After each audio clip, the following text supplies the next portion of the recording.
wanted to take a minute to chime in on a discussion kind of topic going around. It's all over fucking Facebook. I should have stayed off Facebook, but it is what it is. Want to talk about the Death Spell Omega controversy, and it wasn't until I saw Wyattxhim's video about it that I kind of felt like adding my own spin on it. And I think maybe some of you might be wondering what my take on the whole thing is. And I think what I have to say is a little different than what I think most other people are saying about it. But you know, I guess I've been a Death Spell Omega fan for, man, years and years and years. Infernal Battles, when it came out, I think that was probably the first record I heard from them. So, like, I'm no stranger to their music. I was there when C Monument or Require Circumspice came out. That album blew me away. They've been one of my favorite bands for a really, really, really long time.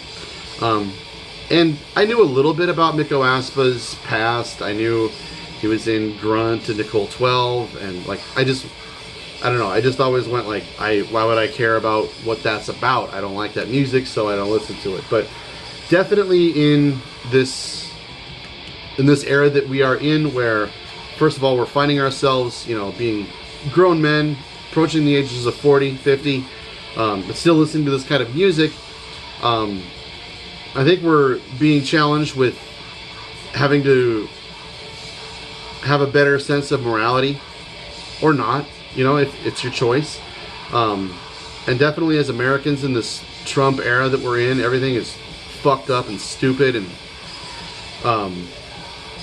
you know, we're having to reckon for a lot of things that we in the past had just kind of looked over, and that's something that, you know, I've always had the privilege to do, live beyond having to reckon with a lot of those things. And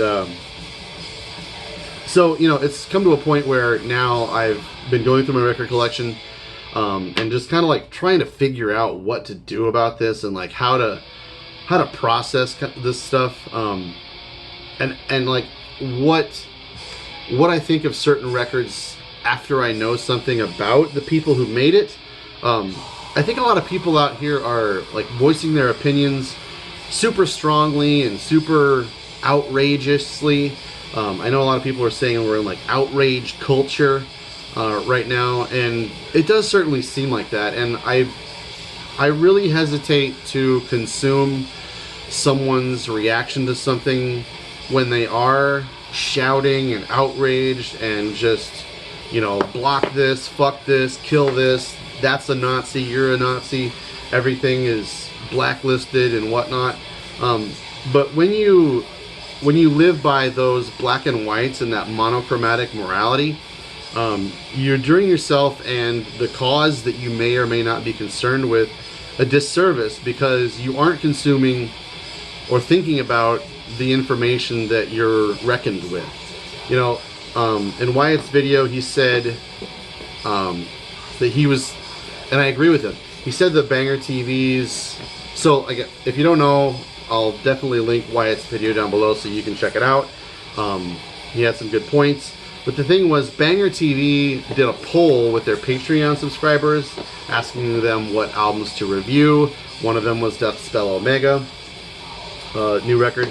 And they went ahead and did it, but before they did it, they said, fuck this band, don't buy their records. If you're a fan of this band, you're a piece of shit, yada, yada, yada, yada, yada.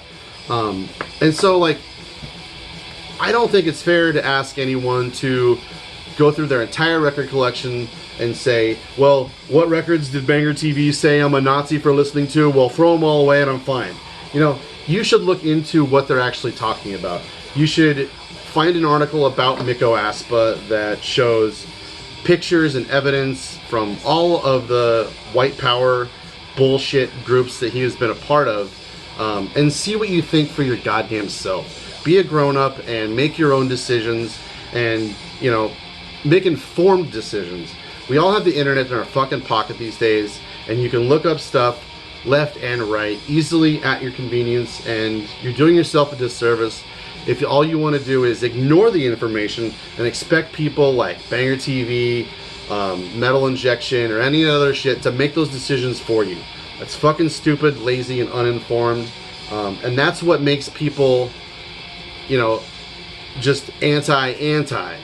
There's a lot of this anti-fi kind of shit going around. I don't want to get into that too much, but you know, when someone approaches you and says you're wearing a Deathspell Omega shirt, you're a Nazi, how are you going to react? Are you going to say, well, let's have a conversation about that, I'd like to know your opinion on it? I think your initial reaction is going to be, fuck you, what's your shirt say? Maybe you're a Nazi, yeah, and then it turns into this fucking turd slinging fest. I think this whole conversation deserves to have some more nuance, and you can't expect yourself or others to make decisions and, you know, on their actions on this black and white line. Stuff like, I'll take for instance, let's talk about the Horna controversy. I feel like it's time to talk about it now because it's come and gone. Horna, if you don't know, toured the United States a couple of months ago, and their touring keyboard member was also a member of Peste Noir, a band who is totally racist and whatnot. So I've been a Horna fan since the late 90s. Does that mean that I'm going to throw away all my Horna records in the trash?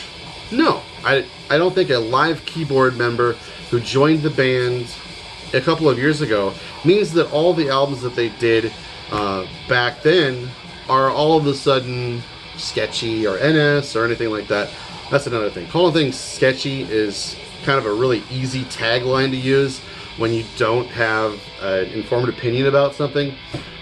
Anyway, so Horna, my stance on that was my personal decision, and I don't expect anybody else to do the exact same thing that I do with Horna based on what that information that came to light was.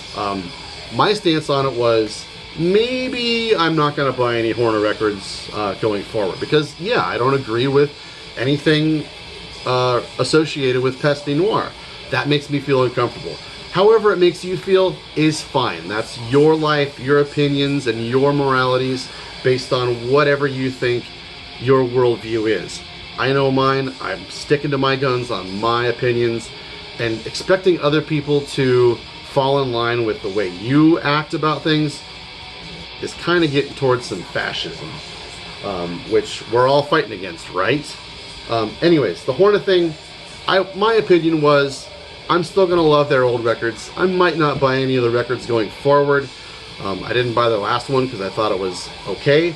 And I'm sure as hell not going to go see them live on this tour with this live keyboard player because he's associated with Peste Noir. That's it. I'm not going to maybe support Horna going forward. But does that ruin their old records for me? Not necessarily. But you can feel however you want to feel about Horna and do whatever you want to do about it. And I'm not going to tell anybody how to live their life based on all this stuff we need to take into account. There's going to come along another band next week, and we're going to find out something about them that a lot of people disagree with. Talcross was last week. That was a hard one to take and whatnot. But, you know, we just can't keep acting like it's a super easy decision. Once you smell a Nazi, fuck them, kill them, get rid of them, blacklist them. All black metal is Nazi. That's not a genuine way to act, and that's not a informed opinion to hold, and it's not an opinion worth expecting others to agree with. That's my take on it. Thank you. Let me know your thoughts in the comments below. We'll see you next time.